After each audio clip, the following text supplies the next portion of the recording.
Allez, on est parti. On a eu un petit coup de flip, c'est normal, c'est la dernière. Et puis, comme d'habitude, quand on est à la dernière minute, évidemment, il y a des problèmes. Mais on est bien là, on est de retour sur les Outsiders Leader TV. TV, Bonsoir, bonsoir, bonjour, bonjour, en fonction en de fonction de l'heure à laquelle l'heure à vous laquelle nous vous nous écoutez. écoutez. Un horaire un petit peu inhabituel, mais qui va devenir de plus en plus habituel. On aura le On temps aura le temps d'en d'en discuter discuter évidemment. évidemment. MLR Show MLR Show 2025, 2025, émission émission numéro numéro je ne sais plus combien, c'est pas très important. probablement Probablement la la dernière. dernière. Le 8 Le 8 décembre, on prend pas décembre, on prend beaucoup pas de beaucoup risques de risques parce parce qu'il y qu'il a y a beaucoup beaucoup de de choses choses qui qui ont ont été été annoncées annoncées ces ces derniers derniers jours jours concernant concernant la Major League Rugby évidemment. cette Cette émission, cette compétition compétition que que l'on l'on suit suit avec avec fort fort intérêt, intérêt, beaucoup d'amour, beaucoup de beaucoup de tristesse tristesse aussi depuis quelques semaines. évidemment, attention, ça résonne là, voilà, c'est bon, c'est mieux au niveau du son. Beaucoup de tristesse évidemment parce qu'il s'est passé beaucoup de choses et beaucoup de choses dans le côté négatif. On va parler un petit peu de sport quand même aujourd'hui. Et pour m'accompagner, j'ai évidemment l'immense Adrien Abadi qui est à mes côtés. Hello Adri, comment ça va? Salut Rémi, salut à tous. Ben écoute, ça va très bien, hein. En effet, dernière émission de l'année, je pense, parce qu'on se rapproche gentiment des fêtes et beaucoup de changements sur notre fameuse MLR, mais on est en pleine forme. On est... J'ai vu que tu avais changé de décor d'ailleurs. Ah, alors, pour ne rien on peut rien te cacher à ce que je vois, en effet. Alors le décor, c'est juste le store de mon salon, car je suis en plein déménagement. Donc mon ancien bureau, feu bureau, est désormais complètement vide. Il n'y a même plus internet dedans. J'ai coupé tout ce qu'il fallait. Donc voilà, j'ai dû me rapatrier dans le salon aux grandes dames de la chienne. Voilà, la pauvre, elle peut pas faire sa sieste tranquillement. Mais bon, Ah, on va pas l'embêter très longtemps, c'est pas une très grosse émission qui nous attend. Euh, on va refaire le point, on le disait, la dernière fois qu'on avait eu un MLR show, alors le dernier c'était avec Bastien Brunello juste après sa draft, mais le précédent, Adri tu étais là, on avait évoqué les nombreuses défections, il y avait eu coup sur coup la fusion Los Angeles-San Diego en California Legion, la disparition de Nola, la disparition de Miami, on s'était retrouvé donc avec 8 équipes, on avait imaginé avec Alex Priam, je sais pas si tu t'en souviens, la oui, très bien. formule la plus intéressante pour cette MLR 2026, sauf qu'entre-temps, se sont passées des choses. Je vous montre la carte. On était dans cette configuration-là au moment de l'été, à la moitié de l'été. 4 équipes à l'est, 4 équipes à l'ouest. C'était somme toute relativement propre.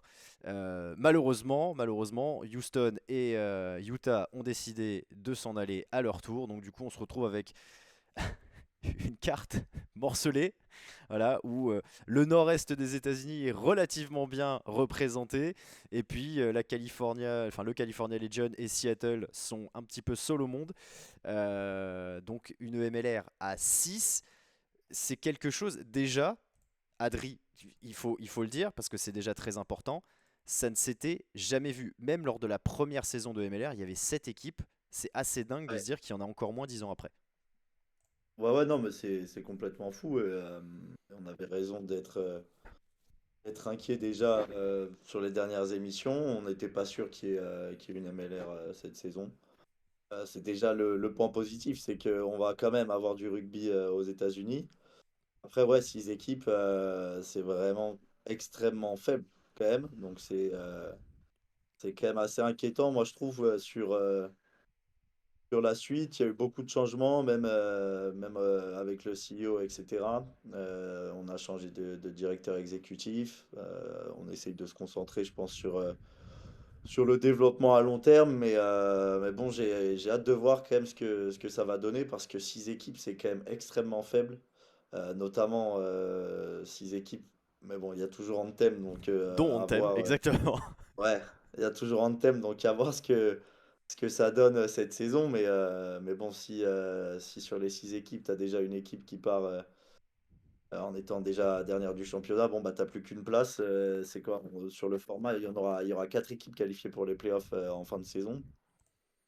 Si déjà tu as une équipe qui est partie pour être bonne dernière, ça va pas être très compliqué d'aller chercher un siège. Exactement, tu viens de le dire. Je vous mets justement à l'image ce format de la Major League Rugby 2026, cette poule unique. Donc, match aller-retour. Les 4 premiers iront en demi-finale avec des demi chez les deux mieux classés, hein. Le premier accueillera le quatrième, le deuxième accueillera le troisième. Et puis derrière une finale évidemment sur terrain neutre, puisque la finale se joue toujours dans un lieu qui est prédéfini. Évidemment, du coup, on l'a vu, je vais vous remettre la carte très rapidement. New England, Chicago, Seattle, California Legion, Old Glory, Anthem. On l'a dit, bon bah tu l'as dit très rapidement, il y a Anthem. Euh, on va pas faire les pronostics de la saison 2026, c'est pas le but. Il y a encore beaucoup de joueurs qui vont arriver, qui vont partir, etc. Même si les signatures commencent à s'annoncer un petit peu tous les jours dans les différentes franchises. Est-ce que avec ce format, donc je vais vous mettre le classement, voilà, pour que vous voyez que pour l'instant Anthem est leader. Voilà, merci l'ordre alphabétique. Euh, Est-ce que Peut-être la première et dernière fois que ça arrive, hein. probablement, alors la première on est sûr, c'est peut-être probablement la dernière. En tout cas, pas avant longtemps. Est-ce que très rapidement ce format donc 10 matchs, 5 matchs à domicile, 5 matchs à l'extérieur, tu vas affronter tout le monde deux fois. Est-ce que c'était pas le seul? J'ai même pas envie de dire est-ce que c'était un bon choix. Et c'était le seul possible, on est d'accord? Bah oui, honnêtement, il y a pas. Qu'est-ce que tu veux faire de plus? T'as 6 équipes. À un moment, j'ai envie de te dire, ce sera au moins peut-être plus logique et plus équilibré que le format qu'on a eu par exemple la saison passée où tu faisais un championnat avec 11 équipes, t'affrontais pas les mêmes équipes, tu savais pas où est-ce que tu allais jouer, comment, à quelle date. Et au moins là pour le coup, il n'y a pas de jaloux, tu fais 5 matchs à domicile, 5 matchs à l'extérieur, t'affrontes chaque équipe une fois, enfin aller-retour. Et au moins tout le monde est content, hein. Tout le monde est content, j'ai envie de te dire, il n'y a pas de disparité. Et c'est quand même le plus important dans ce championnat sur lequel on avait quand même très peu de certitude l'an passé, où tu te disais, ouais, bah, si tu joues plus de fois en thème, tu as quand même plus de chances d'aller au bout. Mhm. Et puis là, pour le coup, voilà, hein, 5 matchs à domicile, 5 matchs à l'extérieur, c'est simple, c'est pas compliqué. À la fin, le nombre de points, c'est le même pour tout le monde. Et puis voilà, pas de jaloux. C'est vrai que on l'a pas évoqué l'année dernière en fin de saison, mais si je dis pas de bêtises, Seattle joue deux fois Anthem et Seattle coiffe San Diego au poteau pour aller chercher la quatrième place à l'ouest. Ouais. Et j'ai envie de te dire, quand tu joues deux fois Chicago et deux fois Anthem, entre autres, pas vraiment la même, c'est vraiment pas la même histoire. Alors à voir si Anthem va réussir à se renforcer assez pour ne plus être cette victime expiatoire. On rappelle, hein, Anthem, deux saisons, 30 matchs, 30 défaites, 30 défaites avec point de bonus offensif pour les adversaires. C'est pour l'instant un record, hein, tout simplement, avec ces mauvais résultats. Mais Anthem qui est toujours là, on rappelle que c'est aussi un travail avec la Fédé, donc ils sont un petit peu obligés de la garder un peu, hein, cette franchise aussi. Maintenant, quid de cette Major League Rugby? On rappelle que World Rugby va mettre énormément d'argent d'ici 2031, puisqu'on rappelle que les Américains accueillent la Coupe du Monde sur leur sol en 2031, donc dans 6 ans maintenant, c'est quand même dans pas longtemps, hein, on est à la moitié du cycle avant la prochaine Coupe du Monde, donc c'est 6 ans, c'est très peu, même pas d'ailleurs, ce sera moins de 6 ans. Euh, et là, on a des équipes qui s'en vont.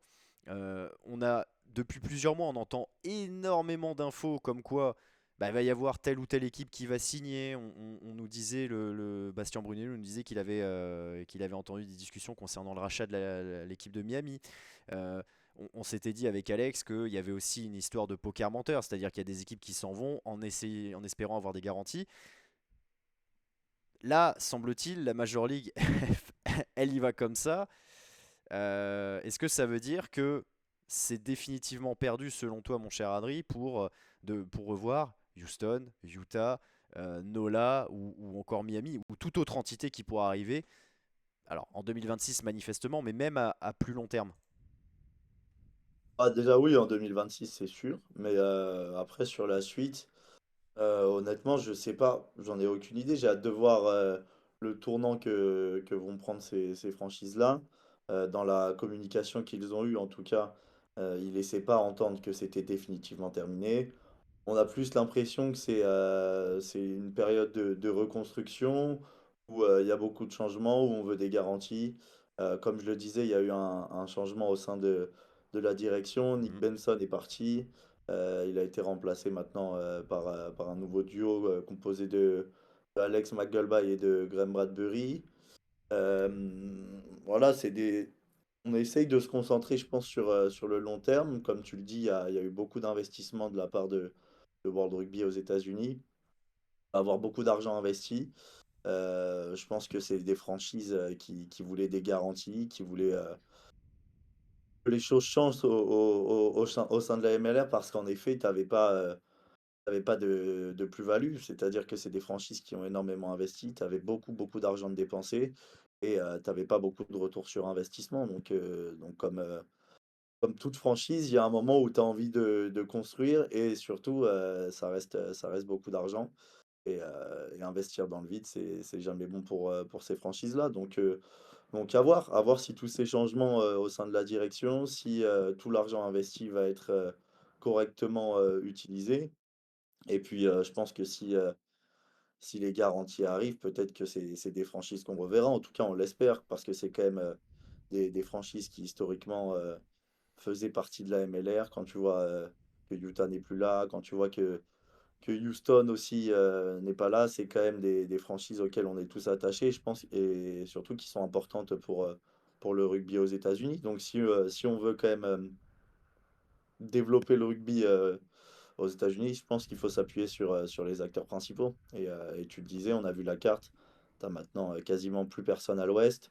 Tu as California Legend qui va être, c'est sûr, enfin, l'un des plus gros centres, je pense, pour former des talents sur la suite aux États-Unis. Mhm. Et va falloir s'appuyer dessus, je pense, mais il faudrait aussi réussir à le développer dans les franchises historiques.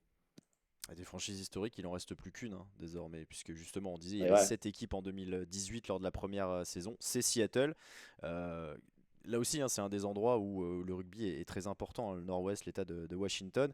Seattle désormais est un petit peu seul, la Californie est un gros marché aussi, Alex Priam nous l'avait dit, on rappelait hein, cette fusion qui n'a pas forcément été très bien vécue, notamment du côté de San Diego, et à raison. Et ce qu'il nous disait aussi, c'est que au Texas, il y avait une énorme communauté rugby, hein. Houston ne s'appuyait pas sur rien. On rappelle que la saison d'avant, il y avait encore Dallas. Pas très loin, bah, il y avait la Nouvelle-Orléans. Enfin voilà, c'est vrai on avait pas mal d'endroits qui maintenant bah, sont un petit peu privés de rugby. Alors, rugby pro, hein, évidemment, puisqu'il y a des divisions inférieures, il y a des championnats à tout niveau, bien sûr, aux États-Unis. Mais ça pose aussi la question, on n'en a pas parlé, mais je parlais de la draft de Bastien Brunello qui a été drafté heureusement par Chicago. Mais faut voir qu'il y a des mecs qui ont été draftés par des équipes qui derrière ont stoppé les frais. Ça veut dire qu'il va y avoir plein de mecs en college rugby qui vont bah, devoir s'exporter, on est d'accord mon cher Adri, parce que tu as 6 équipes, donc tu as quand même des places un peu limitées, tu vas devoir partir ailleurs, et du coup c'est des mecs que en plus potentiellement tu peux perdre pour ta sélection. Ah bah forcément, ouais, ouais, il y a plein de joueurs qui vont se retrouver en effet sans équipe et à voir comment ils vont pouvoir rebondir. Surtout que, je disais, la draft, c'est quand même le moyen de récupérer des jeunes talents, de les développer. Et en effet, quand tu te retrouves sans équipe, tu es quand même au sein d'un continent et d'un pays où le rugby, c'est pas le sport numéro un. T'as pas énormément de visibilité même du coup à l'étranger. Je sais pas où ces joueurs vont pouvoir rebondir. Je sais pas parce que les places sont quand même aussi limitées au sein des équipes. Donc à voir comment ces jeunes vont pouvoir rebondir. Où est-ce que, enfin vers quoi ils vont pouvoir se tourner même. On le disait, le rugby aux États-Unis, c'est aussi parfois tu récupères un peu les joueurs qui n'ont pas réussi à percer en NFL Oui, tout à ou fait. en NHL. Et donc, va falloir que le rugby puisse quand même être un sport qui se développe. Et c'est vrai que ces joueurs ont été draftés par des équipes qui aujourd'hui, d'ailleurs, ne proposent plus rien. Va falloir qu'ils trouvent un endroit où rebondir. Et c'est pas cadeau. C'est pas un cadeau pour eux. Non, non, non, on est d'accord, c'est pas cadeau et il va falloir regarder, il va falloir être attentif évidemment aux Mais prochaines Est-ce que, signatures, est-ce bien que en sûr. fait, est-ce que les autres franchises, donc c'est-à-dire Houston, est-ce que ces franchises-là vont continuer à développer le rugby? On le disait, on ne sait pas si ça va s'arrêter. Euh, Même si tu joues pas en MLR, est-ce que tu gardes quand même toute cette structure où tu peux continuer à faire grandir des joueurs, à leur proposer aussi des entraînements, une formation et s'appuyer sur ça? ou est-ce que c'est des franchises qui vont tout simplement arrêter? Moi, je pense que, comme on le disait, ça reste des centres de rugby importants. Houston, tu as quand même une belle base, tu as quand même le plus gros stade de rugby en- aux États-Unis. Et je pense que c'est des clubs qui vont continuer à former les jeunes, à s'impliquer dans le rugby et qui vont pouvoir être des bonnes écoles. Après, c'est sûr que quand tu joues pas le week-end, que quand t'as pas de visibilité, c'est quand même beaucoup plus compliqué, quoi. Ouais, il y a quand même un gros point d'interrogation hein, sur, bah, j'ai envie de dire sur le rugby américain en général. Je pense que tu seras d'accord avec moi pour dire que au-delà de la MLR, c'est aussi le rugby américain, c'est-à-dire la sélection, puisque cette MLR, elle était aussi censée préparer et grandir et permettre justement cette équipe nationale de grandir. Alors ils sont qualifiés pour la Coupe du Monde. Coupe du Monde à 24, on rappelle, hein, on n'est plus à 20. Ils sont d'ailleurs dans le groupe de l'équipe de France, les Américains. C'est sûr que derrière, alors certes, tu as beaucoup de Sudaf, d'Australiens, de Néo-Zélandais, etc. hein, dans le championnat de MLR. C'est des mecs qui te faisaient aussi progresser tes mecs et le travail fait en université avait l'air de porter ses fruits. Attention pour la suite. Qu'est-ce qui pourrait arriver de mieux, selon toi, pour la MLR là, à court terme? Bah, déjà, on va voir si les franchises reviennent. Moi, je pense qu'un championnat à 6 équipes, déjà, sur le long terme, c'est quand même peu viable. Euh, Après, voilà, ce qui pourrait arriver de mieux, c'est que déjà cette saison se déroule bien, c'est que l'argent investi soit utilisé correctement, c'est de pouvoir avoir un canal de diffusion peut-être meilleur, où tu as plus d'investissement, plus de certitude sur la visibilité en fait que peut avoir le rugby. Et si on arrive à bien mettre le rugby en avant, si on arrive à avoir un canal de diffusion, je crois que ça va être sur ESPN là, l'an prochain. Ouais, on a toujours ESPN qui va continuer de diffuser. Ouais, mais je crois que tous les matchs seront sur ESPN. Ah, là, je sais que le Sunday Night Rugby va être en place. Ils vont avoir le dimanche soir avec un match à chaque fois, qui vont être des grands Et de rendez-vous. ce que j'ai vu, du coup, tous les matchs pourront enfin, seront diffusés sur ESPN+. Et donc, ça, déjà, c'est une bonne chose. Tu veux pouvoir avoir de la visibilité et donner l'image, enfin, la belle image que mérite le rugby. Et puis à voir, hein. J'ai envie de te dire que l'argent investi soit bien utilisé, déjà, sera cool. Ce serait pas mal. Je vous rappelle hein, le format de cette MLR 2026. On repasse à une poule unique. Rendez-vous compte, hein, on était sur un format conf Est-Ouest, comme ce qui est fait dans tous les sports aux États-Unis, hein, que ce soit le soccer, notre football, ou le basket, le foot US, ou le hockey sur glace. Eh bien, là, on repasse sur une poule unique. C'était depuis 2020 qu'on était passé en format conf Est-Ouest. Et avec ces 6 équipes, on sera donc à 10 matchs par équipe, 5 matchs aller à domicile, 5 matchs retour à l'extérieur. Enfin, vous avez compris, hein, je l'ai mal dit, mais vous avez compris. Avec Oui. les 4 premiers qui iront en playoff. Je vous remets donc le classement. Surtout pour vous voyez les 6 équipes hein, qui sont sur la ligne de départ. Anthem Chicago, le California Legion qui est donc la fusion de Rugby FCLA à Los Angeles et de San Diego. New England Free Jack, les triples tenants du titre. Old Glory et Seattle, premier champion, dernière équipe qui était présente en 2018 lors de la première mouture de la MLR. Là comme ça, est-ce que tu saurais dire qui ne sort pas en playoff? Bien compris qu'il y aurait Déjà, probablement un thème. je tenais à dire que je trouve dégueulasse le logo de California Legion. Ah, Je sais alors pas ce que t'en penses. j'aime beaucoup que tu ailles là-dessus. Très bien. Je pense que l'instant graphique, on refera la tier list des maillots hein, quand ce sera sorti évidemment. Mais je pense qu'il est important de parler du logo du Legion. Ah, je trouve ça catastrophique. Il te, Je il te- trouve ça très très moche. parce que trop marqué comme le Legion à Ah ouais, je sais l'époque. pas. Ouais, ouais. Ouais, ouais, et puis je sais pas, je trouve ça illisible en fait. Enfin, je comprends pas l'ADR, je trouve ça vraiment moche. Je sais pas ce qu'ils ont voulu faire. J'ai l'impression d'avoir un bouclier en fait. Mais je pense que c'est voulu, hein, parce que le Legion, on rappelle qu'il y a des supporters habillés en légionnaires et tout. Les légionnaires, Ouais, c'est les ouais, guerriers, ils bah, ont un peu des boucliers. ouais, Je je sais suis pas pas fan. si. Je suis pas fan. Pas fan de la police, je suis pas fan des couleurs, je suis pas, non, je suis vraiment pas convaincu par ce logo. Qui tu vas supporter d'ailleurs? Euh, honnêtement, je sais pas. Je sais pas, moi, j'avais qu'une équipe de cœur, tu le sais, Bien sûr. c'était les Chats-Sabres. Rien que de plus pouvoir dire les Chats-Sabres, je suis extrêmement déçu. Je sais pas qui je vais supporter, honnêtement. Il y a pas énormément d'équipes qui me hype, j'ai envie de te dire. J'ai hâte de voir j'ai hâte de voir ce que ça va donner. California Legends, c'était quand même deux équipes où il y avait énormément de potentiel et je pense que ça va être un énorme vivier j'espère qu'il va y avoir d'argent investi. On sait qu'à Los Angeles, il y avait une hype qui était en train de se créer avec beaucoup d'argent investi. Je pense que ça va être l'une des grosses équipes de la prochaine saison. Donc j'ai hâte de voir ce que ça va donner. Je pense qu'on a beaucoup d'espoir sur cette California Legion. Et en vrai, on a forcément hâte de voir ce que ça va donner. Après, qui est-ce que je vois en tant que favori l'an prochain? Euh, Pas forcément New England. Et, euh, et en vrai, Seattle, je pense que ça va être solide aussi.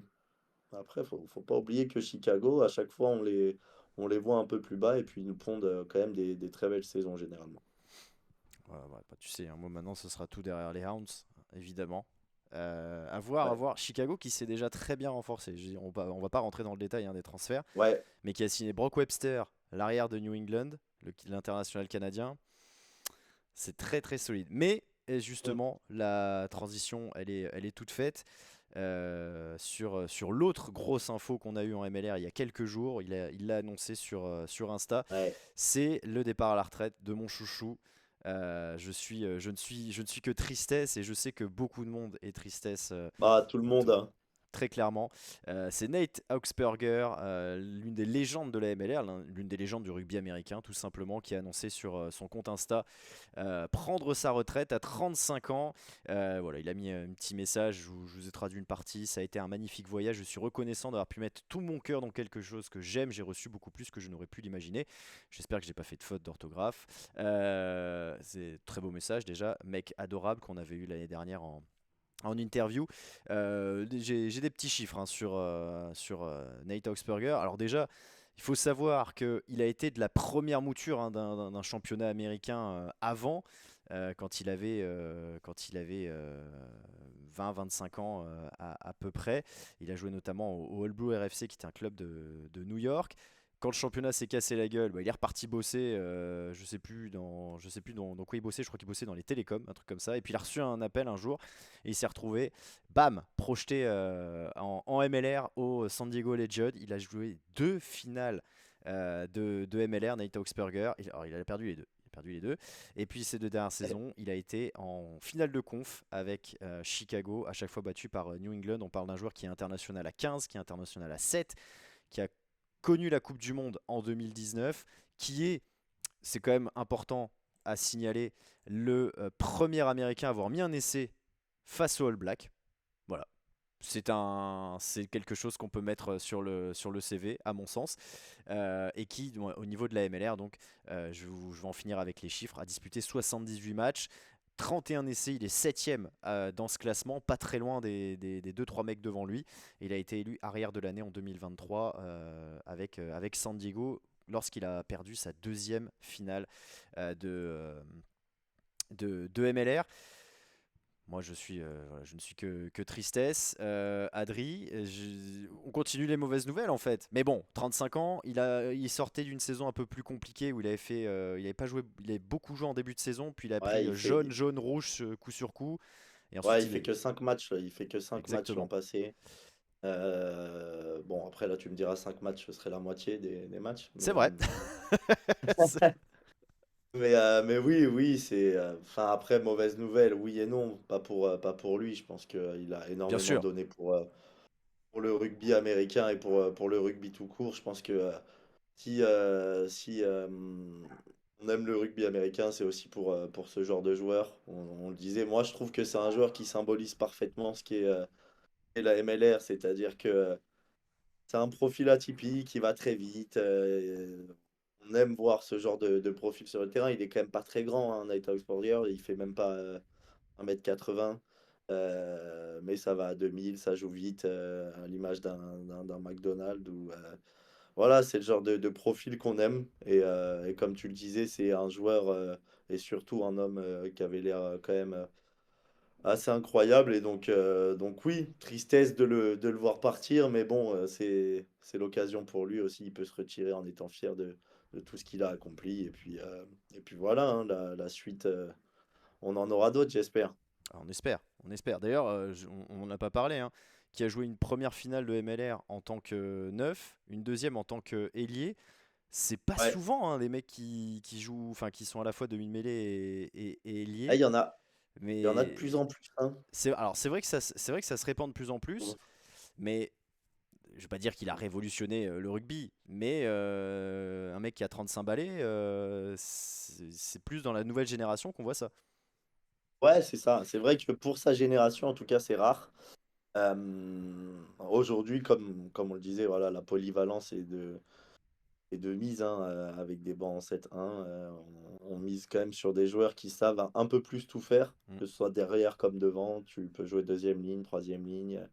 Tu as des mecs qui vont jouer neuf, arrière, ailier, à l'image de Mathis Ferté, encore qu'on a vu avec Toulon récemment, qui sait tout faire. Mais c'est vrai que pour des joueurs de sa génération, pour des mecs de 35 piges, qui ont 35 balais, généralement tu jouais à un poste et tu t'étais pas numéro 9 arrière à demi d'ouverture et tout ça. Et c'est vrai que pour quelqu'un de son âge, il avait quand même une polyvalence qui est assez rare. Voilà ce qu'on pouvait dire hein, très rapidement sur Nate Augsburger. On vous laissera avec un petit best-of de ses essais dans dans le générique de fin, parce que c'était important. C'est important de montrer les grands joueurs de cette MLR. Reste encore, Il hein, fait quand même 1 m 72, hein. ouais, Un petit bonhomme, hein. c'est pas, bah, il avait un physique de demi de mêlée mais des ailiers qui font 1,72 m, on en a vu quelques-uns, mais très trapus hein, par contre. C'est-à-dire Ouais, qu'il avait l'air de pousser fort à la salle, le Nate, hein, parce que ouais, ouais, ouais. le haut Bah, du t'es corps, obligé après, hein. il est tanké, hein, et je le prends pas au bras de fer. En même temps, je prends pas grand monde au bras de fer, mais bon, c'est pas la question. Voilà pour donc un départ important du côté de Chicago, et je vous le disais, notamment compensé par Brock Webster. Mais il y a une très belle ligne arrière, hein. De toute façon, du côté des Hounds, on aura l'occasion d'y revenir sur cette saison 2026 et sur eh bien, ce qui nous attend dans les effectifs de cette MLR 2026. Euh, Juste très rapidement, le petit calendrier, alors pas le calendrier complet, juste pour vous montrer les deux premières semaines. La première semaine, le Legion accueillera Anthem, ça va être superbe. Et puis, je sais pas pourquoi il commence par Mm, un seul match. Semaine 2, mm, on mm. aura donc trois matchs avec déjà un choc Legion New England, un Seattle Old Glory qui sera déjà manifestement très important dans la course au top 4, et puis Chicago qui ira à Anthem avec déjà forcément l'obligation de ne pas se manquer parce que il y aura euh, les points perdus contre Anthem, s'il y en a Ouais, évidemment. ceux-là, va pas falloir trop les perdre, à mon avis. Ouais, c'est ça, c'est ça. Il va falloir faire attention. Les autres matchs, très rapidement, on aura enfin, tout le monde va se jouer, hein, mais pour vous donner des dates un petit peu intéressantes, il y aura le dimanche, pardon, 19 avril, il y aura un superbe Chicago New England. Lors de la quatrième semaine, on aura un New England Seattle lors de la semaine 6, ça ce sera le 3 mai. Voilà, pour les Ouais, dates et la d'ailleurs, semaine 6 du coup, c'est la semaine où il y aura que 2 matchs exactement. pour rattraper le match de la première semaine, en fait. Exactement, il y aura 11 semaines, du coup 10 journées, mais 11 semaines, puisque voilà, la première semaine est jouée avec un Ah. seul match. Et ça se terminera le 6 juin. Premier match le 28 mars, dernier match de la phase de saison régulière, le week-end des 6 et 7 juin, avec All Glory Anthem, Free Jacks, Chicago, ça va être énorme, et le duel de l'Ouest entre Seattle et le Legion. Il faudrait pas que All Glory à ce moment-là, ils soient dans le viseur de quelqu'un parce que tu sais qu'ils vont jouer contre Anthem. Si t'es pas trop serein, t'es Chicago, tu vas à New England et t'as 4 points d'avance sur All Glory qui accueille Anthem. Ça pourrait être. Anthem va être l'arbitre. Anthem va probablement être l'arbitre. Ouais, Je pense que tu seras d'accord. ouais, ouais, bah de toute façon, oui, c'est. Après, j'ai envie de te dire, ils ont bien commencé l'an passé. Moi, j'ai eu des espoirs C'est vrai, on a eu beaucoup sur d'espoir. Anthem. J'ai eu des espoirs, j'ai failli y croire. Et t'as Mais été bon, ils m'ont déçu vite d'ailleurs. rappelé. Trahi même. Ah, ils m'ont vite ramené sur Terre. Ils m'ont vite rappelé qui ils étaient. Ils ont tapé du poing sur la table. Ils ont décidé de plus prendre de points jusqu'à la fin. Et ils m'ont dit calme-toi. Calme-toi. Ils m'ont fait redescendre sur Terre. Et donc, je vais évidemment arriver sur cette saison avec les mêmes espoirs pour eux. Et croire qu'ils peuvent faire quelque chose. Mais bon, oui, je pense qu'en effet, ça va être l'arbitre de cette MLR. Tu as quand même 2 matchs où, si tu prends pas 10 points contre Anthem, je pense que ça peut coûter cher en fin de saison parce que les 5 autres équipes, on est quand même sur des franchises qui vont être assez proches, je pense, en termes de niveau. Après, à voir ce que ça donne California Legend, mais on sait que en tout cas New England, Chicago, Seattle et Old Glory, normalement ça se tient quand même plutôt bien. Je mets quand même, à mon sens, hein, de ce qu'on a vu jusqu'ici, Old Glory un peu en dessous peut-être Mhm. en termes de niveau. Bon, voilà, à voir si les vérités de la saison passée et des saisons passées seront celles de celle-ci.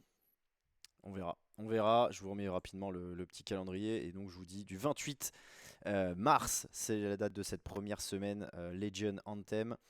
Et jusqu'au 7 juin avec donc All Glory Anthem, New England, Chicago, Seattle, Legion. Les demi-finales les 14 juin, qui vont d'ailleurs s'enchaîner. 2h de l'après-midi, 4h de l'après-midi chez nos amis américains. Ça va s'enchaîner. Alors, je suppose que ça dépendra aussi de où se jouent les matchs, mais en tout cas, c'est ce qui est annoncé. Et le match du titre, le 21 juin prochain. Euh, on aura l'occasion évidemment d'en reparler dans les prochaines semaines. On va dire l'année prochaine, voilà, on va faire la blague habituelle, puisque c'était probablement le dernier MLR Show de l'année 2025, puisque voilà, on est le 8 décembre, encore une fois, je pense qu'on prend pas beaucoup de risques en disant ça. Euh, Ouais, on va se retrouver évidemment dès 2026 pour préparer cette saison de MLR.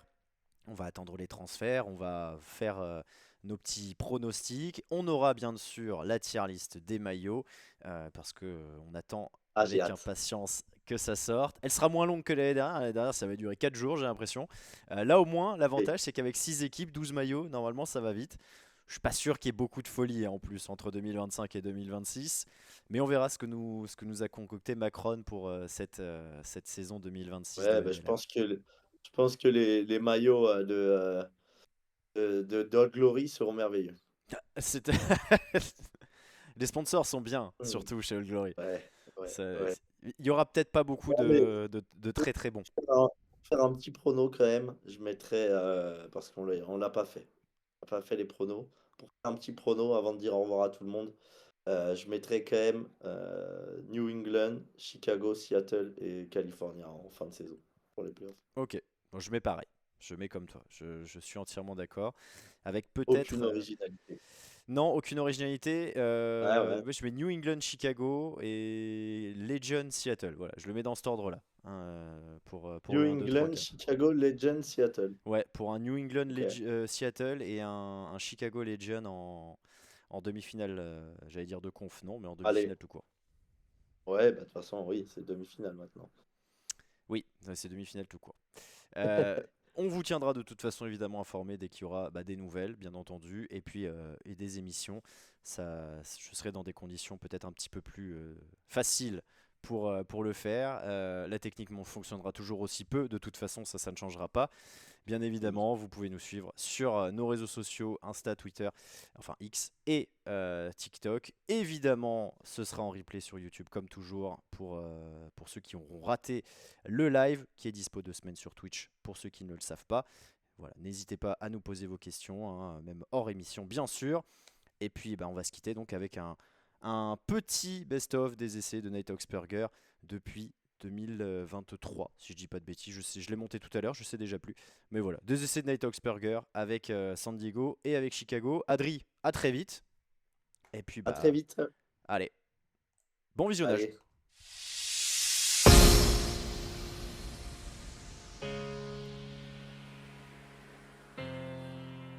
Je t'en prie. Merci à toi. Bon, bah, c'était